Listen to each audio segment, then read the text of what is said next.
الحمد للہ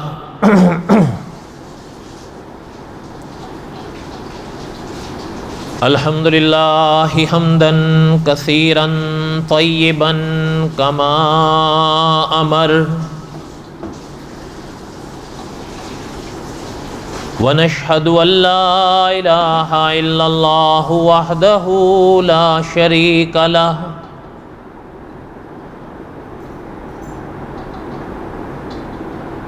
ونشهد ان سیدنا وسندنا ومولانا محمدا عبده ورسوله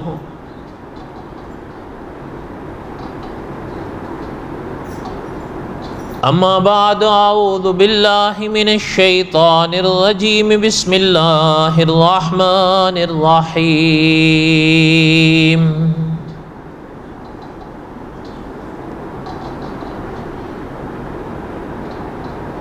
الف لام را تلک آیات الکتاب المبین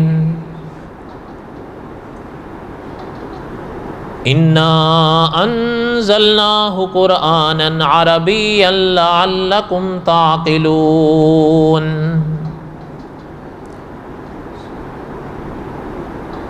نحن نقص علیک احسن القصص بما اوحینا الیک ھذا القرآن وَإِن كُنْتَ مِن قَبْلِهِ لَمِنَ الْغَافِلِينَ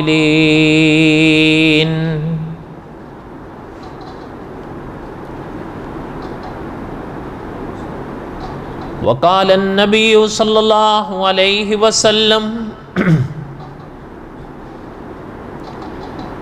من يرد اللہ به خیرا يفقهه في الدین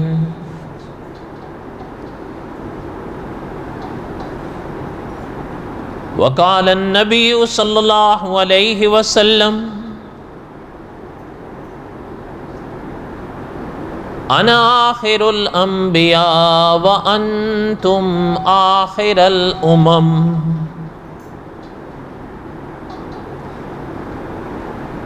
صدق اللہ العظیم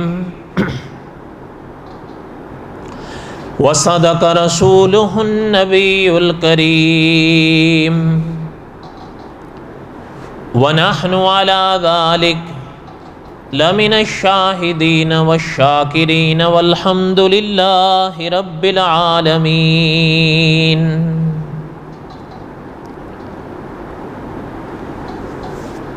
اللہم صلی علی محمد وعلی آل محمد کما صلیت علی ابراہیم وعلی آل ابراہیم انک حمید مجید اللہم بارک علی محمد وعلی آل محمد کما بارکت علی ابراہیم وعلی آل ابراہیم انک حمید مجید یا ربی صلی وسلم دائما ابدا علی حبیبک خیر الخلق کلہم هو الحبیب الذی ترجا شفاعته لكل حول من الاحوال مقتحم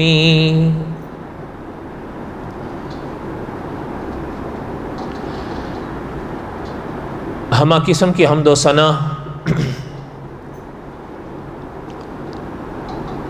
اللہ ذات لم یذل لا یزال کی پاک ذات کے لیے صدق کے دل سے لا تعداد مرتبہ درود و سلام امام الانبیاء حضرت محمد رسول اللہ صلی اللہ علیہ وسلم کی پاک ذات کے لیے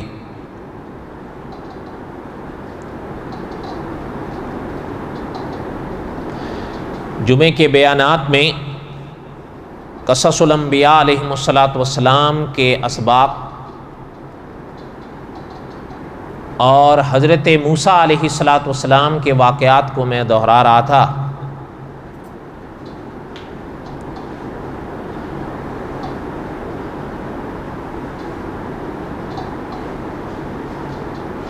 حضرت موسیٰ علیہ السلام کے واقعات میں جو عنوان ہے حضرت موسیٰ اور حضرت خضر علیہ السلام کی ملاقات کا،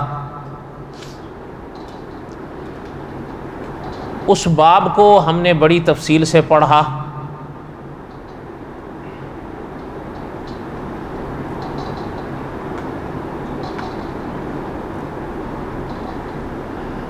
اس باب کے بعد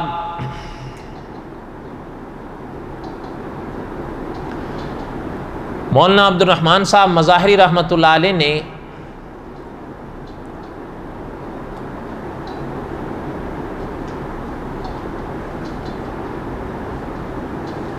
حضرت موسیٰ علیہ السلام کی وفات اور اس دنیا سے پردہ فرمانے کا عنوان قائم کیا ہے۔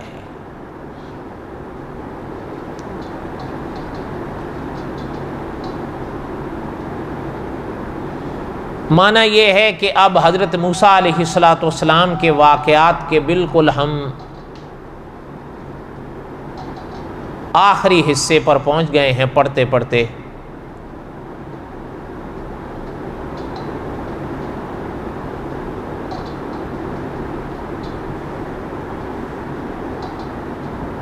لیکن حضرت موسیٰ علیہ السلام کے اس دنیا سے پردہ فرمانے کے واقعے کو پڑھنے سے پہلے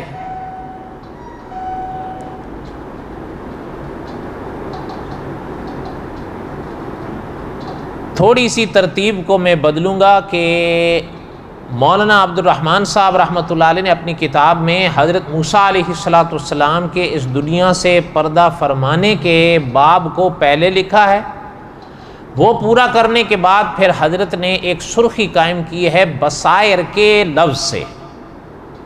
اس کے بعد پھر حضرت نے حضرت موسیٰ علیہ السلام کے واقعات میں میرے لیے، آپ کے لیے، جہان کے لیے کیا کیا اسباق ہیں، ایک ایک عنوان قائم کر کے وہ لکھے ہیں۔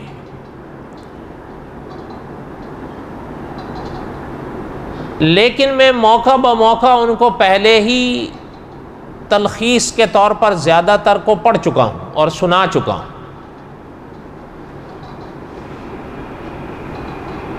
اس لیے اب دوبارہ تو ان کو دہرانے کا یا سنانے کا کوئی مطلب یا موقع نہیں ہے۔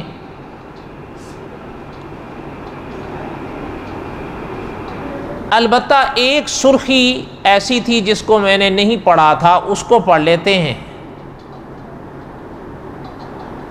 اس کو پڑھنے کے بعد مولانا عبد الرحمن صاحب رحمۃ اللہ علیہ نے جو حضرت موسیٰ علیہ السلام کے اس دنیا سے پردہ فرمانے کے واقعے کو لکھا ہے، پھر ہم اس کو وہ پڑھیں گے انشاءاللہ، پھر یہ باب اپنے بساط تک ختم ہو جائے گا۔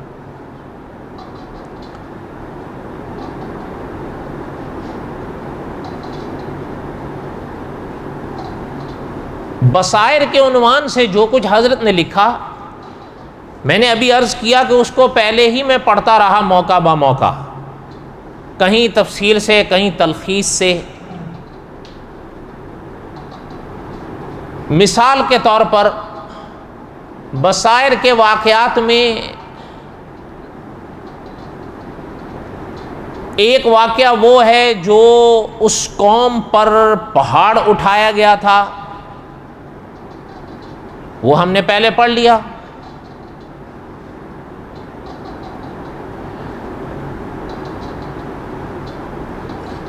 پھر بصائر کے عنوان سے ایک آگے چل کے مثلا حضرت موسیٰ اور حضرت خضر علیہ السلام کے اسی باب کے متعلق آخر میں، بالکل آخر میں حضرت نے سرخی قائم فرمائی تھی حضرت خضر اور مسائل سگانہ، اس کو بھی ہم نے تفصیل سے پڑھا ہے، بلکہ وہی پڑھتے ہوئے ہم ابھی تک پہنچے ہیں۔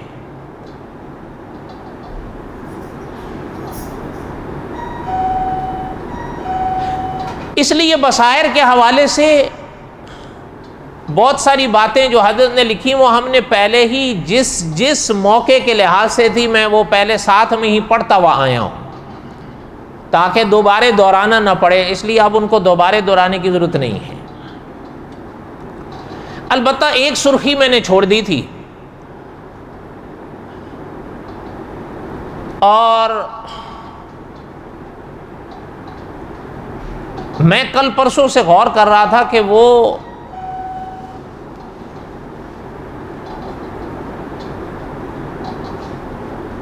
سرخی یا اس کے ضمن میں حضرت نے جو کچھ لکھا ہے میرے لیے، آپ کے لیے، بلکہ کائنات کے لیے اس میں واقع ہی بہت بڑے سبق ہیں۔ اس کو ہم پڑھیں گے انشاءاللہ، اور پھر اللہ نے اگر زندگی دی تو اس کے بعد پھر یہ جو عنوان ہے وفات موسیٰ علیہ السلام وہ پڑھنا ہے انشاءاللہ، لیکن ظاہر ہے ہو سکتا ہے 1-2 جمعے لگ جائیں۔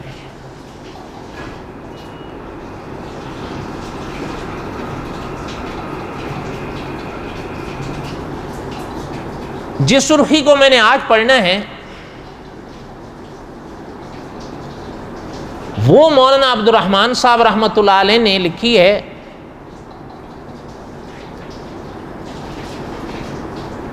اور وہ کلام پاک میں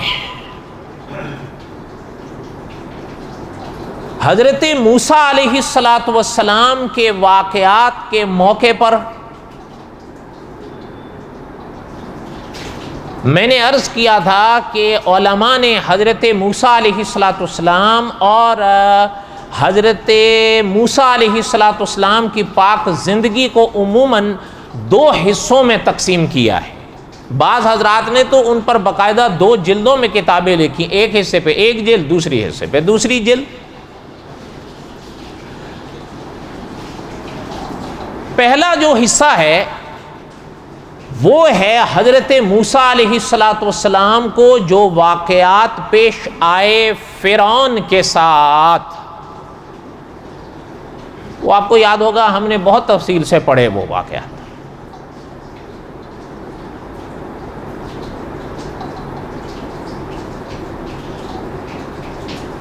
یہ سرخی جو ہے اسی باب کے متعلق ہے۔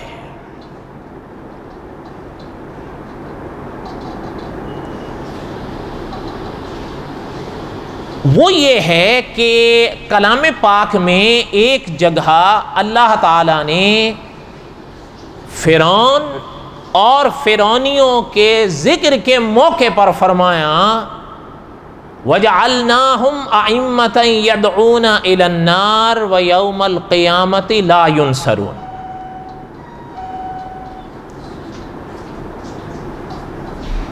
غور فرمائیں، اس پاک آیت کا معنی مفہوم یہ ہے وَجَعَلْنَاهُمْ أَئِمَّةً يَدْعُونَ إِلَى النَّارِ،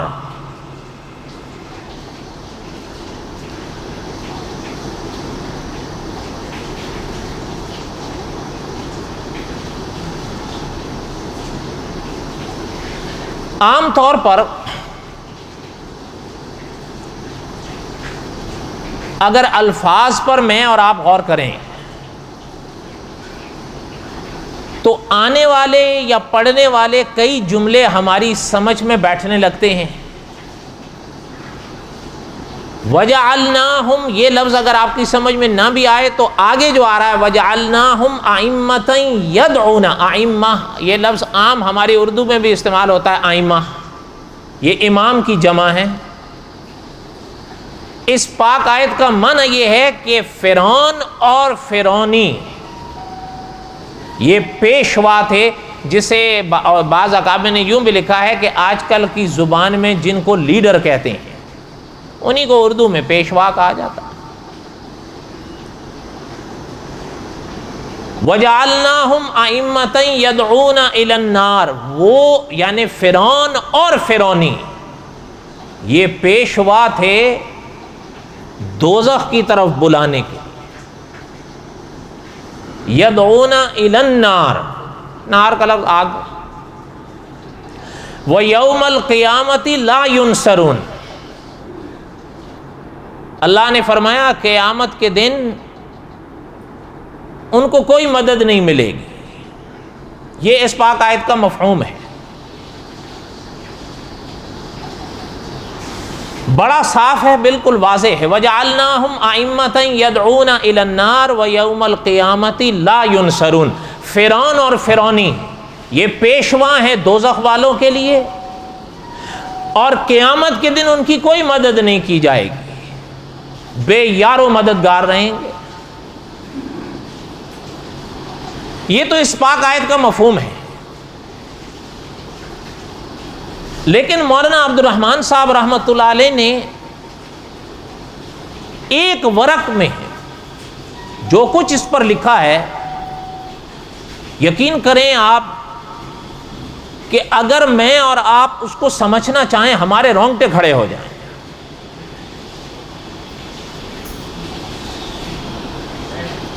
حضرت نے سوال یہ قائم فرمایا ہے۔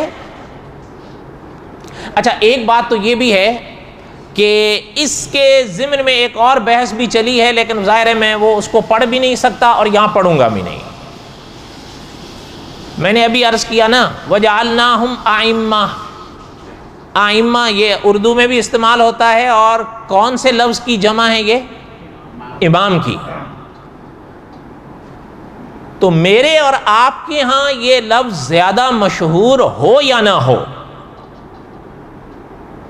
ایک گروہ ایسا پایا جاتا ہے اس دنیا میں کہ ان کے ہاں امام یا آئمہ کا لفظ ان کی خاص اصطلاح بن گئی ہے۔ میں اہل سنت کے حوالے سے بات نہیں کر رہا ہوں، ان کی خاص اصطلاح بن گئی ہے۔ اور مولانا حق نواز جھنگوی رحمۃ اللہ علیہ فرمایا کرتے تھے، کوئی کسی کی اصطلاح بن جائے، کچھ کسی کی اصطلاح بن جائے، کسی کو روک تو نہیں جاتے آپ۔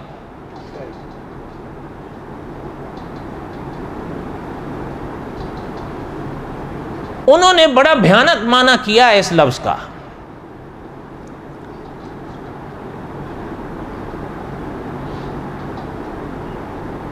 بہرحال میں وہ بحث چھوڑ کے چلتا ہوں، کیونکہ اس کا موضوع یا وقت بھی نہیں ہے۔ اگر وہ کریں گے تو پھر وہ ایک مستقل نیا باب ہے، وہ یا نیا موضوع ہے۔ وہ ہر ایک تو مولانا حق نواز جھنگوی نہیں ہو سکتا نا، وہ حوصلے قدرت کسی کسی کو دیتی ہے۔ تو بہرحال جو بات عرض کر رہا تھا کہ اللہ نے جو فرمایا وَجَعَلْنَاهُمْ أَئِمَّةً يَدْعُونَ إِلَى النَّارِ، کہ فرعون اور فرعونی یہ دوزخ کے پیشوا۔ ایک تو ائمہ کے لفظ پر بحث ہوئی، وہ میں نے چھوڑ دی۔ دوسری بحث اسی لفظ پر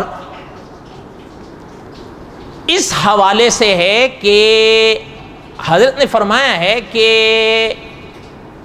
فرعون یا فرعونی وہ اپنے گمان کے مطابق تو دوزخ کی طرف نہیں بلا رہے تھے، وہ تو مانتے ہی جب نہیں تھے تو دوزخ کی طرف، وہ تو اپنے گمان کی طرف یا اپنے گمان کے لحاظ سے تو وہ دوزخ کی طرف بلا ہی نہیں رہے تھے۔ تو اللہ تعالیٰ نے جو یہ فرمایا ہے کہ وَجَعَلْنَاهُمْ أَئِمَّةً يَدْعُونَ إِلَى النَّارِ، وہ دوزخ کی طرف لوگوں کو بلا رہے تھے، اس کا کیا معنی ہے؟ اس کا معنی سمجھنے سے پہلے آپ یہ سمجھیں، اس دن میں نے ایک بات پڑھی تھی بڑی تفصیل کے ساتھ کہ ایک لفظ ہوتا ہے جس کا معنی ہوتا ہے لغوی، اور پھر کبھی کبھی اسی لفظ کا ایک معنی ہوتا ہے اصطلاحی۔ یہ بات سمجھ میں آئی تھی نا، جس میں نے کئی مثالیں پڑھی تھیں، نماز کی، روزے کی، زکوٰۃ کی یا حج کی۔ اسی طرح ایک لفظ ہوتا ہے، علماء نے لکھا ہے اس کا ایک معنی ہوتا ہے حقیقی یا اصلی، کر لیں آپ کے لیے زیادہ آسانی ہو جائے گی، اور کبھی کبھی اسی لفظ کا ایک معنی مجازی بھی ہوتا ہے جو اس کے سامنے استعمال ہوتا ہے۔ لیکن وہ مجازی معنی ہوتا ہے، اصلی معنی اس کا دوسرا ہوتا ہے۔ علماء نے اس کی بھی بڑی بڑی مثالیں لکھی ہیں، لیکن میرے خیال میں یہ کوئی ایسا مشکل مرحلہ نہیں ہے کہ آپ نہ سمجھ سکیں۔ ایک لفظ کا ایک اصلی معنی اور ایک مجازی معنی، کبھی اصلی معنی استعمال ہوتا ہے، کبھی مجازی معنی استعمال ہوتا ہے۔ موقع محل دیکھا جاتا ہے کہ وہ کس موقع پر استعمال ہو رہا ہے۔ یہاں تک بات سمجھ آئی ہے؟ نہیں آئی ہے؟ سنیں، مولانا عبد الرحمن صاحب رحمۃ اللہ علیہ نے لکھا ہے، سوال یہ پیدا ہوتا ہے کہ اللہ تعالیٰ جو فرما رہے ہیں وَجَعَلْنَاهُمْ أَئِمَّةً يَدْعُونَ إِلَى النَّارِ، فرعون اور فرعونی لوگوں کو دوزخ کی طرف بلاتے تھے، تو بظاہر تو وہ دوزخ کی طرف کبھی نہیں بلائے۔ کیا خیال ہے، وہ کہتے تھے آؤ دوزخ کی طرف؟ جب ایک آدمی مانتا ہی نہیں تو وہ کیا بلائے گا؟ تو پھر اس کا معنی کیا ہے؟ تو وہ علماء نے جو اس بات کو سمجھا ہے وہ یہ فرماتے ہیں کہ یہاں وَجَعَلْنَاهُمْ أَئِمَّةً يَدْعُونَ إِلَى النَّارِ، ان کا دوزخ کی طرف بلانے کا لفظ مجازی معنی میں ہے۔ مجازی کا کیا معنی؟ وہ فرمایا معنی یہ ہے کہ وہ اپنے طور پر تو کفر کی طرف، اپنے طور پر تو شرک کی طرف لوگوں کو بلا رہے تھے۔ مثلا فرعون کیا کہتا تھا؟ انا ربکم الاعلی، وہ بلا تو شرک کی طرف رہے تھے، وہ بلا تو کفر کی طرف رہے تھے، لیکن کفر ہو یا شرک ہو ان دونوں کا نتیجہ کیا ہے؟ جہنم۔ تو اس لیے وہ علماء فرماتے ہیں یہاں مجازی معنی مراد ہے کہ وَجَعَلْنَاهُمْ أَئِمَّةً يَدْعُونَ إِلَى النَّارِ، وہ اپنے منہ سے تو یہ نہیں کہتے تھے کہ دوزخ کی طرف آؤ، دوزخ کی طرف آؤ، لیکن کہتے کرواتے وہی کچھ تھے جن کا نتیجہ دوزخ تھا، وہ چاہے کفر ہو اور چاہے شرک۔ ایک تو یہ معنی انہوں نے کیا،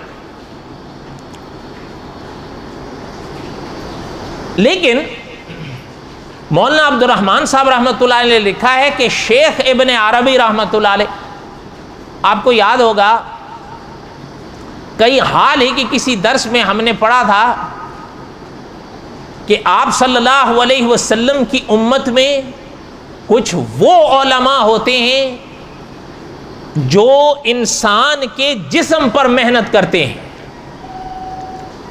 اور کچھ آپ صلی اللہ علیہ وسلم کی امت میں وہ علماء ہوتے ہیں جو آپ صلی اللہ علیہ وسلم کی اتباع اور تابعداری میں انسان کی روح پر محنت کرتے ہیں۔ جو انسان کے جسم پر محنت کرتے ہیں، مثلا دیکھیں میری طرف دھیان دیں، اگر مثلا آپ کو آج ایک مسئلہ پیش آیا، ہو جاتا ہے مثلا آپ نماز پڑھ رہے ہیں، نماز ادا کرتے کرتے سورہ فاتحہ پڑھی اور سورہ فاتحہ کے بعد آپ نے قرات کرنی ہے یا نہیں کرنی، لیکن قرات کرنے آپ بھول گئے، رکوع میں چلے گئے اور آپ کو یاد آیا کہ او ہو میں نے تو قرات کرنی تو میں آمین کیا کہ رکوع میں آ گیا۔ ہو جاتا ہے، میرے ساتھ بھی ہو جاتا ہے، آپ کے ساتھ بھی ہو جاتا ہے۔ اب آپ اس مسئلے کو جاننے کے لیے کس کی طرف جائیں گے؟ علماء کی طرف جائیں گے نا، ان سے پوچھیں گے کہ بھئی مجھے ایسا مسئلہ پیش آیا یا ایسا آ جاتا ہے تو مجھے کیا کرنا چاہیے۔ لیکن اکابر نے لکھا کہ ایک مسئلہ یہ ہے کہ مثلا کبھی کبھی ایک انسان کو، آپ اگر قریب آ جائیں،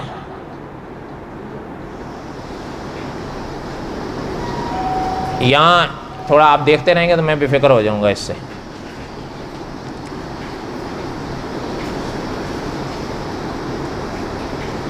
کہ ایک مسئلہ یہ ہوتا ہے کہ مثلا اس کا تعلق آپ سے ہوا نماز میں، اسی طرح ایک مسئلہ مثلا آپ نے ایک روزہ رکھا ہے، روزہ رکھا ہوا ہے اور روزے کے وقت میں آپ نماز کے لیے وضو کرنے لگے ہیں، آپ چاہ نہیں رہے تھے لیکن غلطی سے کلی کرتے ہوئے پانی اندر چلا گیا، آپ کا ارادہ نہیں تھا، اس کو چوک کہتے ہیں علماء کی زبان میں۔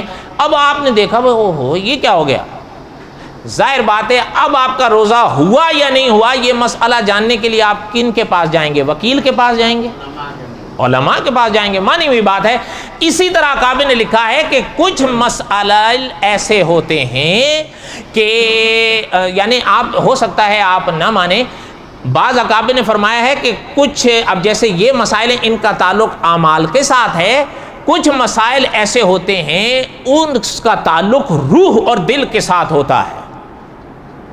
مثلا کبھی کبھی ایک دل کے اندر روگ جنم لیتا ہے، وہ ہوتا روگ ہی ہے، میں اور آپ نہیں سمجھ رہے ہوتے اس کو.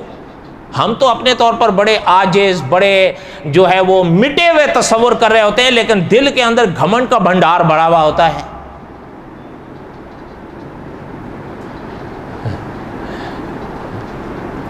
اس لیے علماء نے لکھا ہے اللہ نہ کرے اگر کسی کو یہ مسائل پیش آ جائیں تو وہ پھر کن کے پاس جائے گا؟ وہ صوفیاء کے پاس جائے گا. اس لیے کہ علماء نے لکھا ہے تجربہ یہ ہے کہ قدرت نے یہ ملکہ ان کو بخشا ہوتا ہے وہ روح کے لیے نباز کا مقام رکھتے ہیں. بڑی پرانی بات ہے، مفتی تقی عثمانی صاحب نے لکھا ہے کہ میرے والد صاحب مفتی شفیع صاحب رحمۃ اللہ، یہ مفتی اعظم ہند و پاک تھے، حضرت مسجد سے باہر نکل رہے تھے کہ دیکھا ایک شخص نمازیوں کے جوتے صحیح کر رہا ہے. مفتی تقی صاحب نے لکھا ہے کہ میرے والد محترم رحمۃ اللہ علیہ نے ان صاحب سے پوچھا کہ بھائی کیا کر رہے ہو؟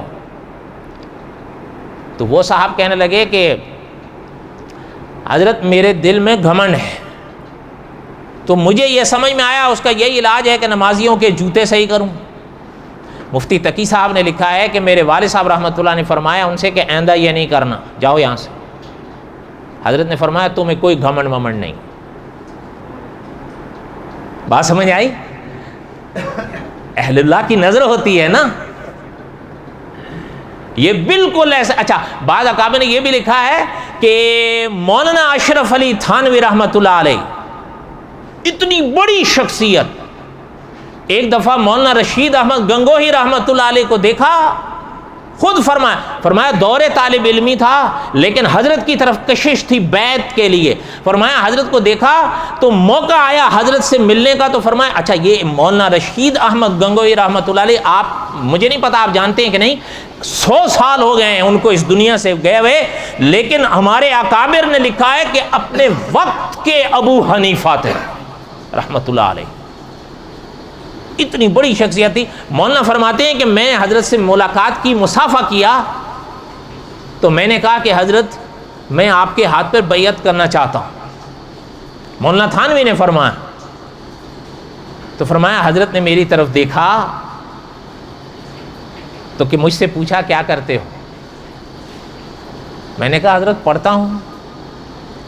فرمایا پڑھنے کے دوران بیعت کے خیال کو شیطان کا وسوسہ سمجھو، جاؤ یہاں سے. نہیں سمجھ آئی بات؟ اب نہیں سمجھ آئی؟ فرمایا پڑھنے کے دوران بیعت کے خیال کو شیطان کا وسوسہ سمجھو، جاؤ یہاں سے، پڑھو، اپنی تعلیم مکمل کرو. شیطان چاہتا ہے میں اور آپ دین پڑھیں؟ بولو تو صحیح. وہ کب چاہتا ہے؟ وہ تو چاہتا ہے میں اور آپ کچھ اور پڑھیں. تو جب اس کو وہ راہ نہیں ملتی تو وہ پھر ان راہوں سے آتا ہے، پہد کر لو تاکہ اس کی پڑھائی سے توجہ. تو اب یہ اہل اللہ کی نظر ہے نا. فرمایا اس وقت بیعت کے خیال کو شیطان کا وسوسہ سمجھو، جاؤ یہاں سے. علماء نے لکھا ہے یہ صوفیاء کا کام ہوتا ہے. اب وہ علماء جن کے پاس آپ اور ہم مسائل لے کر جاتے ہیں، انہوں نے فرمایا وَجَعَلْنَاهُمْ أَئِمَّةً يَدْعُونَ إِلَى النَّارِ وَيَوْمَ الْقِيَامَةِ لَا يُنصَرُونَ. یہ جو اللہ فرما رہے ہیں اس کا معنی مجازی ہے. ظاہر بات ہے وہ دوزخ کی طرف تو نہیں بلا رہے تھے، اپنے منہ سے تھوڑا وہ کہتا تھا دوزخ کی طرف آؤ، لیکن کفر اور شرک کی طرف تو بلاتا تھا نا. خود قرآن پاک میں دوسرے مقام پر ہے کہ انا ربکم تو کفر بھی آ گیا، شرک بھی آ گیا. تو علماء نے لکھا ہے معنی یہ ہے کہ کفر ہو یا شرک ہو دونوں کا نتیجہ کیا ہے؟ دوزخ. تو اس لیے اس مجازی معنی میں اس کو دوزخ کی طرف بلانے اور فرعونیوں کو بلانے کے لیے کہا. لیکن مولانا عبد الرحمن صاحب رحمۃ اللہ نے لکھا ہے اس بات میں آگے آ رہی ہے جو میرے اور آپ کے لیے سبق ہے. ابن عربی رحمۃ اللہ علیہ یہ صوفیاء میں بڑے گزرے ہیں. وہ فرماتے تھے نہیں مجازی معنی نہیں، یہاں حقیقی معنی مراد ہے. فرمایا حضرت حقیقی معنی؟ فرمایا ہاں. بلکہ ایک مقام پر تو صاحب قصص الانبیاء نے لکھا ہے کہ جب ایک لفظ کا حقیقی معنی کلام پاک کا لیا جا سکتا ہے تو دوسرا معنی لینے کی ضرورت کیوں ہے؟ فرمایا حضرت بات نہیں سمجھ آئی. فرمایا بات یہ ہے کہ وَجَعَلْنَاهُمْ أَئِمَّةً يَدْعُونَ إِلَى النَّارِ، وہ جو دوزخ کی طرف بلا رہے تھے آ جاؤ آ جاؤ. فرمایا یہاں مجازی معنی مراد نہیں، حقیقی معنی مراد ہے. فرمایا حقیقی معنی، فرمایا بات اور مطلب یہ ہے، فرمایا اس دنیا میں جو انسان جو کام کرتا ہے، جو انسان جو یہاں اس دنیا میں کام کرتا ہے، اس جہان میں اس دنیا کا کیا وہی کام وہاں اپنی شکل دھار کے سامنے آئے گا. یہاں کوئی کفر اپنایا اللہ نہ کرے تو کفر وہاں دوزخ کی آگ کی صورت میں ہی سامنے آئے گا. اللہ نہ کرے اگر کوئی دوزخ، اگر کوئی شرک اپنایا ہے تو حضرت نے لکھا ہے کہ وہاں شرک دوزخ کی آگ کی لپٹوں کی صورت میں ہی سامنے آئے گا، مجازی معنی نہیں ہے. فرمایا یہی میں اور آپ دنیا میں جو کر کے جا رہے ہیں اس جہان میں وہ ایک الگ صورت دھار کے سامنے آئے گا. اس بات کو سمجھانے کے لیے ذرا میری طرف آپ دھیان دینا. میں ایک آپ سے چھوٹا سا سوال کرتا ہوں. یہاں میں اور آپ کوئی بھی کام کریں، اچھا کریں یا برا کریں، شاید اچھے کے لیے تو میرا اور آپ کا ذہن ادھر جائے یا نہ جائے، لیکن برے کے لیے کبھی نہیں جاتا. وہ کیا؟ اللہ نہ کرے میں اور آپ اگر یہاں کوئی برائی کریں نا تو میں اور آپ کیا سمجھتے ہیں کہ یہ جو کر لیا یہ تو ختم ہو گیا. ایسا ہی ہے یا نہیں؟ زیادہ سے زیادہ میرے اور آپ کے ذہن میں کیا آتا ہے کہ گناہ ہوگا. لیکن یاد رکھیں علماء صوفیاء نے لکھا ہے کہ اس دنیا میں اور آپ جو بھی کام کرتے ہیں ہم یہ سمجھتے ہیں کہ وہ کرنے کے بعد مٹ گیا، لیکن انہوں نے لکھا ہے وہ مٹ نہیں جاتا بلکہ وہ اگلے جہان میں مجسم ہو کے سامنے آئے گا. بلکہ شاید آپ اتفاق کریں نہ کریں کہ حکیم الاسلام قاری محمد طیب صاحب رحمۃ اللہ علیہ، وہ محتمم دارالعلوم دیوبند نے لکھا ہے اس جہان میں اور آپ جو کچھ عمل کر رہے ہیں میرا اور آپ کا نفس اس کو جذب کیے جا رہا ہے، نگلے جا رہا ہے. ہمیں نہیں محسوس ہوتا. نہ محسوس ہونا نہ ہونے کی دلیل نہیں ہے. میں آپ سے پوچھتا ہوں یہاں آپ کے اور میرے کرامن کاتبین ہیں یا نہیں؟ بولو تو صحیح. یہ تو کلام پاک میں ہے. کرامن کاتبین یہاں دو بیٹھے ہیں، مجھے اور آپ کو نظر آتے ہیں؟ نظر آنا تو دور کی بات ہے، محسوس ہوتے ہیں؟ اور بولو تو صحیح، محسوس بھی نہیں ہوتے. لیکن ہیں اس لیے کہ یہ تو کلام پاک ہمارا ایمان ہے اور اس بات پر ایمان رکھنا ضروری ہے. یہاں کرامن کاتبین بیٹھے ہیں، یہ اچھائیاں لکھتا ہے اور یہ ہمیں نہیں محسوس ہوتا اس لیے کہ قدرت نہیں محسوس ہونے دیتی. شان ہے اللہ کی. لیکن اکابر نے لکھا ہے جس طرح یہ موجود ہیں اسی طرح اس دنیا میں اور آپ جو کام کر رہے ہیں ہمیں ایسا لگتا ہے کہ وہ مٹ رہا ہے. علماء نے لکھا ہے مٹ نہیں رہا ہے، جذب ہو رہا ہے، جس کو نگلنا کہتے ہیں. میں اور آپ پانی پیتے ہیں نا، کھانا کھاتے ہیں، اندر نگل رہے ہیں. فرمایا اسی طرح یہ جتنے اعمال میں اور آپ کر رہے ہیں ہمارا نفس ان کو اپنے اندر جذب کیے جا رہا ہے، نگلے جا رہا ہے. وہ قیامت کے میدان میں سب کچھ اگلا جائے گا. اس کا معنی ہے وَجَعَلْنَاهُمْ أَئِمَّةً يَدْعُونَ إِلَى النَّارِ کہ اللہ نے فرمایا وہ دوزخ کی طرف بلاتے تھے. حضرت ابن عربی رحمۃ اللہ نے فرمایا مجازی معنی نہیں ہے، حقیقی معنی ہے کہ جو کفر اور شرک کرے گا وہاں دوزخ کی صورت میں عذاب بن کے وہی کفر شرک اس کے سامنے آئے گا. آگے بات سنیں، آپ اتفاق کریں یا اختلاف کریں. قاری طیب صاحب رحمۃ اللہ علیہ نے لکھا ہے اللہ نہ کرے، اللہ اپنی پناہ نصیب فرمائے، آج اگر کوئی شخص یہاں اس دنیا میں حرام کاری کرتا ہے، اللہ نہ کرے، حضرت نے لکھا ہے وہ یہاں کر کے شاید یہ سوچتا ہے بس ختم ہو گیا. انہوں نے لکھا ہے یہ ختم نہیں ہوا، یہ اندر جذب ہو گیا ہے. قیامت کے میدان میں یہی حرام کاری سانپ بن کے اندر سے نکلے گا. یہ حضرت نے لکھا، آپ مانے نہ مانے، بس اللہ اپنی پناہ نصیب فرمائے. یہ موضوع ابھی ادھورا ہے، کوئی فیصلہ نہیں کرنا. اس پہ میں پرسوں انشاءاللہ بات کروں گا کیونکہ یہ موضوع وہاں تک پہنچ جائے گا انشاءاللہ. وما علینا الا البلاغ المبین. سنتیں پڑھیں.